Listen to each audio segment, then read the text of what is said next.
Punjab national bank PNB ఇప్పుడు మనకి మొన్న మధ్యనే ఏదైతే రెపో రేట్ తగ్గింది, రిజర్వ్ బ్యాంక్ తగ్గించింది. దాదాపు 6 సంవత్సరాల తర్వాత తగ్గింది. కరోనా అప్పుడు పెంచడం ప్రారంభించితే దానివల్ల అందరికీ కూడా ఈఎంఐలు పెరిగిపోయినాయి. పర్సనల్ లోన్ల దాని పేరు ఏమంటారు, క్రెడిట్ కార్డు లోన్ల, వీటన్నిటిలో కూడా పెరిగిపోయినాయి.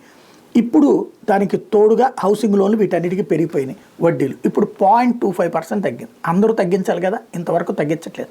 పంజాబ్ నేషనల్ బ్యాంక్ మాత్రం ఈ నెల 7న రెపో రేటుని 0.25% తగ్గించిన నేపథ్యంలో తమ దగ్గర ఉన్నట్టు గృహ, వాహన, విద్య, వ్యక్తిగత రుణాలకి తగ్గించబోతున్నామని ప్రకటించింది. 0.25%. గృహణానికి వార్షిక రేటు 8.15 నుంచి ప్రారంభమవుతుంది.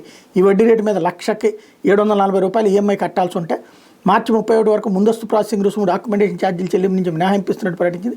కొత్త పాత కార్ల కొనుగోలుకు తీసుకున్న రుణాలు వడ్డీ రేటు 8.5% నుంచి ప్రారంభమవుతుంది. 20 లక్షల వరకు వ్యక్తిగత రుణాన్ని 11.25% వడ్డీ రేటు నుంచి పొందొచ్చని కూడా ప్రకటించింది.